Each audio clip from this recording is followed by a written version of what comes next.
اس وقت میں اسلام آباد کے سیرین ایئر لائن کے آفس میں موجود ہوں اور یہاں پر جو ملک بھر سے ان کے ایجنٹس ہیں وہ احتجاجی مظاہرہ کر رہے ہیں. بڑی تعداد میں وہ یہاں پر موجود ہیں, ملک کے مختلف علاقوں سے آئے ہوئے ہیں. میں بتاؤں گا کہ ذرا یہ آپ کو دکھا دیں, یہ سیرین ایئر لائن کا جو ہے دفتر ہے وہ یہاں پر پروٹیسٹ ان کا جاری ہے. ان سے جاننے کی کوشش کریں گے کہ بنیادی وجہ کیا ہے, کس بنیاد پر یہ احتجاج ان کا یہاں پر جاری ہے. مجھے بتائیے گا مسئلہ کیا ہے, کب سے یہ مسئلہ آپ فیس کر رہے ہیں, اور اس وقت یہاں پر تو کوئی بھی نہیں ہے سیرین لائن کا. السلام علیکم بھائی. مسئلہ یہ ہے کہ ستمبر کے مہینے, ستمبر کے اینڈ میں 28 ستمبر 29 ستمبر کو ان لوگوں کا آپریشن بالکل ختم ہو گیا. 28 ستمبر کے بعد سیرین ایئر کی کوئی پرواز نہیں اڑی, کوئی ان لوگوں کا آپریشن نہیں. یہ 2 اکتوبر کو سول ایویشن نے ان لوگوں کا لائسنس سسپینڈ کر دیا, کیونکہ ان لوگوں کے پاس جتنے بھی ایئر کرافٹ تھے, طیارے تھے, وہ سارے گراؤنڈ ہو چکے تھے. تو اس میں یہ تھا کہ ان لوگوں نے کچھ پیسنجر لے کے گئے تھے عمرہ کے لیے جو سعودیہ جدہ میں موجود تھے. پھر یہ ہو گیا کہ جو پیسنجر تقریباً کوئی 18-20 اکتوبر تک واپسی کے جتنے بھی بندے تھے, 10 15 دن ان لوگوں نے ہوٹل میں ٹھہرائے. کچھ ہم نے اور جتنے باقی ایجنٹس نے کچھ پیسنجر اپنے بل بوتے اپنے خرچے پہ اس کو واپس بلایا, ٹھیک ہے, اور کچھ پیسنجر کو سیرین ایئر لائن نے اکاموڈیٹ کر دیا. ہم اسی انتظار میں ہیں کہ بھائی سیرین ایئر لائن دوبارہ آپریشن شروع کرنے والے, دوبارہ ریزیوم ہونے والے ہیں. یہی ہمیں بار بار بتایا جا رہا تھا. بہرحال 2 مہینے گزر گئے. پھر ہم اس کے بعد ادھر ہیڈ آفس آ گئے, ایک احتجاج کے طور پر, ایک جرگہ کے طور پر. کچھ سوابی سے, بٹخیلہ سے, مردان سے, پشاور سے ہم کچھ بندے آئے ہیں, جو ہمارے اور بھی کافی ٹریول ایجنٹس ہیں جو یہ سیرین کی وجہ سے کافی سفر ہو رہے ہیں. اچھا, ہمیں وہ تھریڈ مل رہی ہے کیونکہ پیسنجر نے اور سب ایجنٹ نے ہمیں پیسے دی ہوئے, ہم نے وہی پیسے آگے سیرین ایئر لائن میں جمع کی تھی کہ ہمارے جو آنے والے پروازیں ہیں, آنے والے جو فلائٹ جا رہی ہے اس میں ہمارے پیسنجر ٹریول کریں گے. لیکن وہ فلائٹیں مکمل گئی نہیں, وہ مکمل کینسل ہوئی ہے.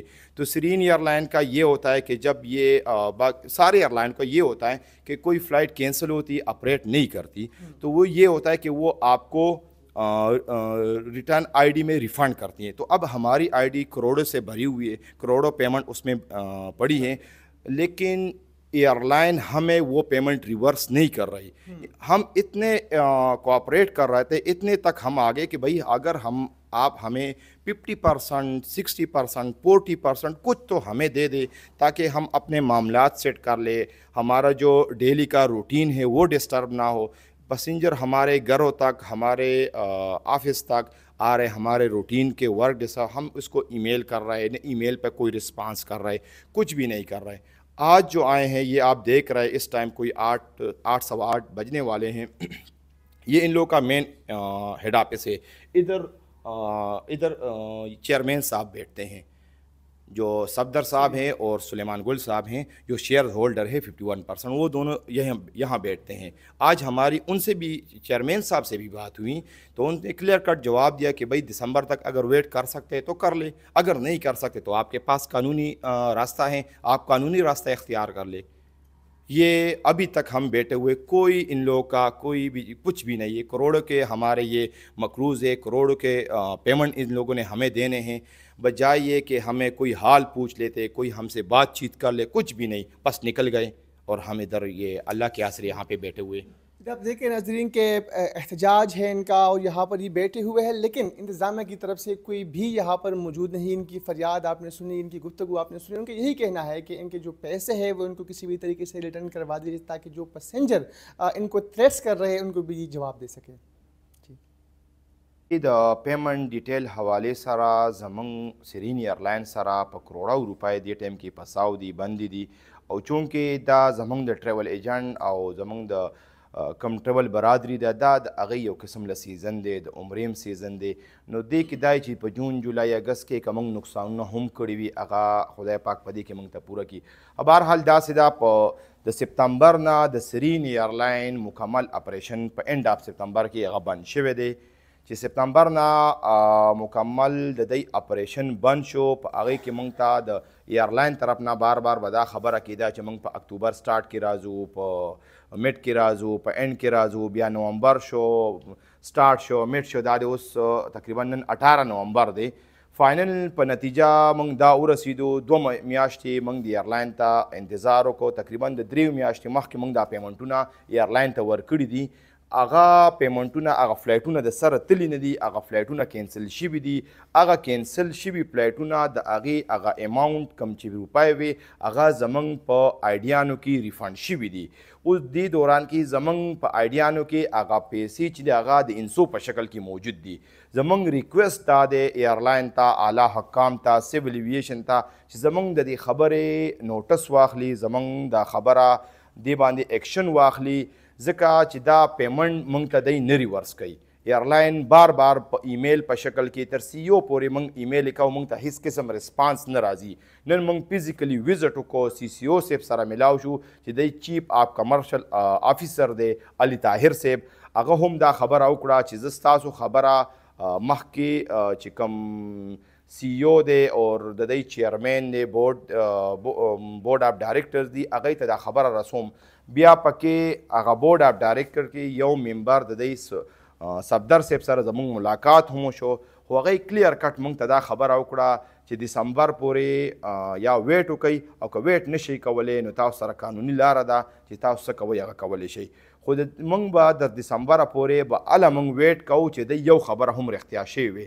سپتمبر نه اکتوبر شو، اکتوبر نه نومبر شو، نومبر نه دسمبر شو، نو نور انتظار نور موږ نشو کولی. زموږ ته هم مسلې دي. مسلې داسې دي چې پسنجرو ټیکټونه اغوستي دي، د هغې روپۍ موږ له راکړي دي، موږ دلته ایرلاین کې بندي کړي دي، ایرلاین ته ورکړي دي. ایرلاین څخه هغه پیسې پرتې دي. اوس هغه پسنجر، هغه سب ایجنټان هغه موږ له تریډ راکوي، هغه موږ له وارننګونه بار بار راکوي چې بای موږ پیسې درکړي دي، موږ ته پیسې ریفانډ کوي، روپۍ ریفانډ کوي. ایرلاین موږ ته روپۍ نه ریفانډ کوي. د هغې د وجې زموږ ډیلی د روټین ورک، د آفیس ورک تر کوره پورې خلک راځي، تریډ راکوي، موږ پریشانه کړي یو. زموږ دغه یو ریکویسټ دی، التجا ده، یو جرګې په شکل کې ایرلاین ته راغلي یو، خو ایرلاین هیڅ قسم زموږ څه لحاظ هم نه کو. الان کې زموږ مکروز دي او صحیح شو.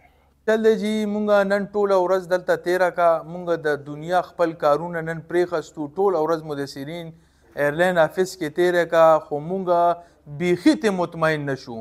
مو دې حده پورې راغلي یو، زموږ یو ملګری دومره ډیسرټ شوی ما ته وویلو چې یار که دا مسله نه حل کېږي ما پسې ایجنټان کور ته راځي، پسنجر راځي، یقین وکړه چې خودکشي له وی تیار یو. زمونږ همدا ریکویسټ دی چې موږ تاسو له یوه نیمه میاشت وکته، مو تاله خیر دی نیمه میاشت درته لور ګورو، موږ ته د یو ټایم فریم ورک راکړي، یو ټایم دې موږ ته وښایي چې دغه ایرلاین به یا شروع کېږي یا نه شروع کېږي. که نه شروع کېږي مهرباني وکړئ، مهرباني وکړئ مونږ چې دا کمې پیسې دي سره بندې دي دا دې مونږ له په بینک په ذریعه باندې راکړي. سیول ایویشن رولز دا دي قانوني، 14 ورځو کې به تاله دا د ریفنډ پیسې درکوي. دا سیول ایویشن رولز دي. مونږ دې له یوه نیمه میاشت وکته. نو زمونږ اعلی حکام ته همدغه ریکویسټ دی، وزیر اعظم صاحب له، خواجه آصف صاحب له، چیف جسټس صاحب له، چې مهرباني وکړي چې دې سره زمونږ دا مسله پوینټ آوټ کړي او زمونږ دا مسله حل کړي. ځکه مونږ دلته راغلي یو، مونږ بیخي دې نه مطمئن نه یو. دې چې کمې خبرې کوي دې خو بس وایي چې مونږ به هغه چاینیز ته ستاسو خبره ورورسو او بس هغه پوه شو او کار پوه شو. صفدر صاحب هم ځان خلاص کو، دلته سی سی او صاحب دی هغه هم ځان خلاص کو. نو لہٰذا مونږ چرته لاړ شو؟ نو زمونږ همدغه احتجاج دی، مونږ دلته ناست یو، مونږ نه ځو. زمونږ دې مهرباني وکړي زمونږ د دا مسله حل کړي.